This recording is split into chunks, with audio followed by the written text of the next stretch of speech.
I'd now like to recognize the gentleman from Utah, Mr. Curtis, for 5 minutes. Thank you, Mr. Chairman. We know a little bit about rural in Utah, and I'd like to thank our witnesses for being here today. Mr. Owens, you were kind enough to refer to my Rural Broadband Permitting Efficiency Act of 2018, and I'd like to just go back to that for just a minute.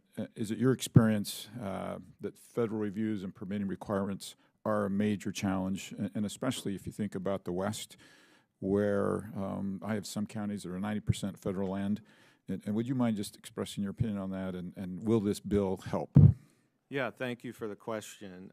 We believe this bill will help expedite the processes, as you alluded to, and as I indicated in my testimony. We had some of our members, it took many more months and almost a couple of years before they could actually get a project approved. So we think this will be helpful going forward. We do want to talk a little bit more about the state permitting authority to understand that a little bit more, but we ultimately believe the bill is a good one. Thank you. I must admit, as I listened to the four of you, I formed a picture of David and Goliath in my mind. And you must feel at times as if you have little pebbles, right, that you're throwing at this big monster.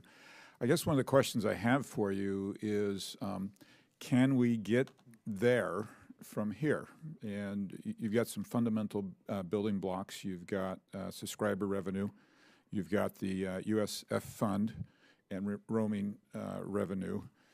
You've all brought up some flaws, especially with the latter two of those. And are you comfortable that we have the model in place to help you be successful? Mr. Donovan, you're ready to answer that question. Yeah, so I think if you set the right policies, then David's got a fighting chance here. With respect to your bill and your work with Senator Hatch on this, thank you for those efforts. One of our members, Union Wireless in Wyoming and parts of Utah, when I visited them last summer on their yard, they had rows and rows of conduit that were waiting to go in, that were waiting to bring service to cell towers that will bring LTE service.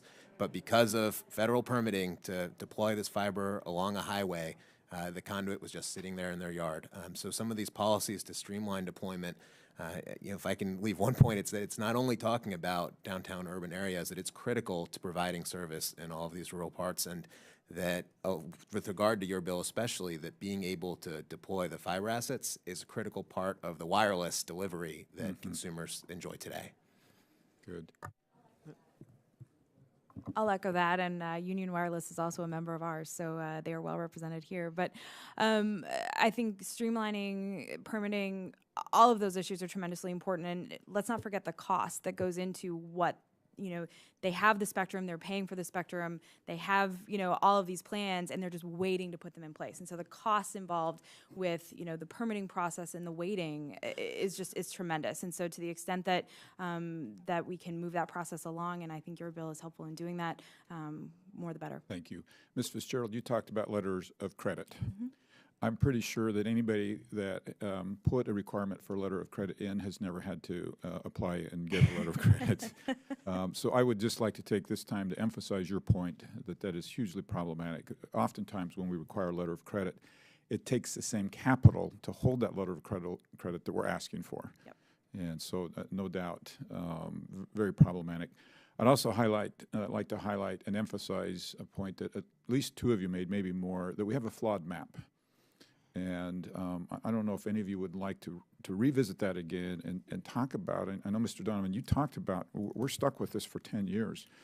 And if we have a model that is tough enough as it is for you, right, and then we introduce something that is a flawed map that makes it very, very difficult, if not impossible, for some of you to be successful, where do we go with that? So I don't know if Please, the question...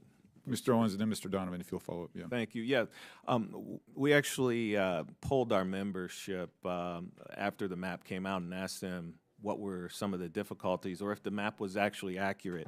And we got from a good number of our folks saying the service areas were highly inaccurate, the map wasn't accurate, the map didn't reflect the most recent broadband bandwidth increases that they had or their fiber to the home locations.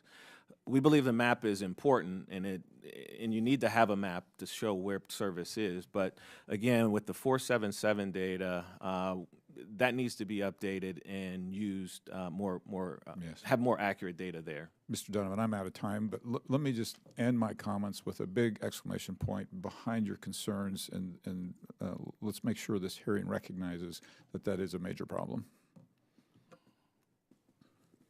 Thank you, Mr. Curtis.